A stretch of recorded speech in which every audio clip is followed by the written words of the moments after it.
set up your Belltech Trail Performance Plus shocks. The shocks will be preset at Belltech's recommended settings for your application. Install Trail Performance Plus shocks on vehicle.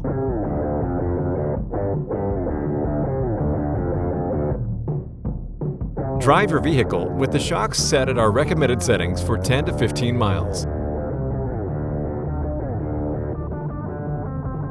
Get a good feel for the ride and handling performance on different road surfaces. Enjoy your new ride. Fine-tuning your Trail Performance Plus shocks. The following suggestions are based on common questions and customer feedback. When adjusting, how many clicks should I adjust at a time? Rebound adjustments should be made 1 to 2 clicks at one time. Compression adjustments should be made 1 click at a time. After adjusting, how long should I drive my vehicle before the shocks settle in? Adjustments will make an immediate effect on ride dynamics.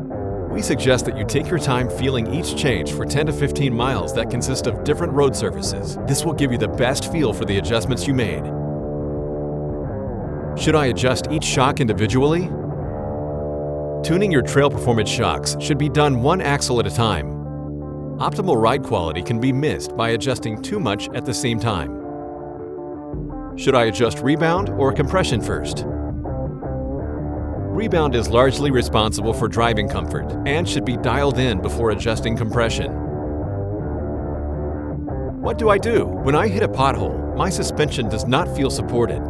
An increase in compression adjustment should be done first. We suggest increasing compression power for these situations until your ride comfort begins to stiffen. Once you reach that point, switch to opening rebound.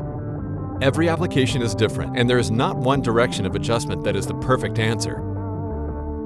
My suspension feels too stiff, and it feels like it doesn't have any travel. What do I do? This may be an indicator of too much rebound in both the front and rear of the vehicle. This can happen when the suspension is overpowered by rebound forces, and suspension expansion happens too slowly. Begin by opening rebound adjustment, beginning with 1 to 3 per adjustment. If the lack of travel feeling persists, move to opening compression adjustment 1 to 2 clicks per adjustment. Repeat the process if necessary. My suspension is too soft and it does not feel connected to the road. What do I do? This may be an indicator of too little rebound in both the front and rear of the vehicle. This happens when the suspension can expand too quickly. Begin by closing rebound 1 to 3 clicks per adjustment. If the disconnected feeling persists, move to closing compression 1 to 2 clicks per adjustment. I prefer a softer, more comfortable ride. How should I set it up? A harsh, non-compliant ride may happen when the vehicle is oscillating at a different rate than the passengers. Begin your adjustment by opening rebound from 1 to 2 clicks per adjustment. If the discomfort persists, move to opening compression 1 to 2 clicks per adjustment. Repeat the process if necessary.